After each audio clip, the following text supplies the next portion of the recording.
Imagine dropping down into an alien world, right?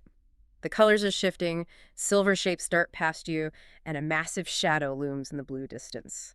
But wait, you left your glasses on the boat. Yeah, that's not a great feeling at all. No, it is not. So today we are doing a deep dive into a stack of diving infographics. Our mission is to figure out if relying on glasses or contacts actually, grounds you from scuba diving entirely. Well, we rely almost entirely on sharp vision to navigate above water. So assuming a visual impairment keeps you out of the ocean, I mean, that makes total sense intuitively. But the physical properties of water completely rewrite how vision works. Right, because looking through the sources, the ocean essentially acts as its own giant magnifying glass, which is just wild. It really is. The math here is fascinating. Objects underwater appear about one-third larger and one-third closer than they actually are. Exactly. And it all comes down to refraction. So light travels through the dense water, and then it hits that pocket of air trapped inside your dive mask. Okay, so that sudden density change is what does it.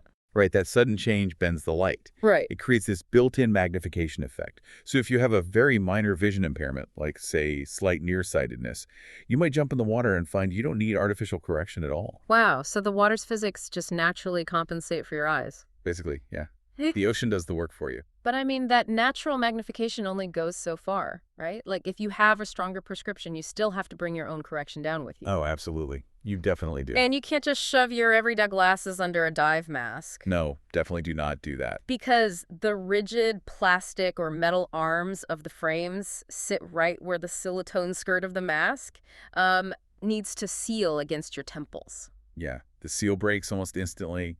Water rushes in, your mask floods, and suddenly you're completely blind down there. Which sounds absolutely terrible. Yeah, it's a nightmare. Yeah. Because everyday glasses fail, divers have to rely on alternative hardware. You can invest in a custom dive mask with your prescription baked directly into the glass. Okay, that makes sense. Or you can use specialty inserts that just snap onto the inside of a standard mask. Yeah. Or, and this is a really popular one, you could just wear soft, disposable contact lenses. See, here is where it gets really interesting to me, because I actually struggle with that last option. Really? Why is that? Well, if I am diving, I am anticipating water getting into my mask at some point. Not Like, prob- if a wave hits or the seal leaks a bit, wouldn't salt water instantly wash a contact lens out or just cause a huge issue? That is a super common fear, for sure. Because navigating underwater half-blind seems like a massive liability. It seems like a vulnerability, yeah, but divers actually treat soft contacts as a critical safety feature. Think about the worst-case scenario. Say another diver accidentally kicks your mask completely off your face. Oh, man. Yeah, that would be bad. Right. If your prescription is built into the mask itself, you are instantly blind in an environment where you desperately need to monitor your air supply and your depth. Wait, so with contacts, you can still see clearly even if the mask is gone? Exactly. Your vision remains completely intact without the mask, allowing you to calmly retrieve your gear and clear the water. Plus, disposable dailies mean if one does happen to wash away, you just throw it out and put a fresh pair in back on the boat. Oh, wow. That shifts the perspective entirely. It is not just about what helps you see the reef. It is about what keeps you functional during an actual emergency. Exactly. You have to evaluate how your uncorrected vision impacts survival tasks.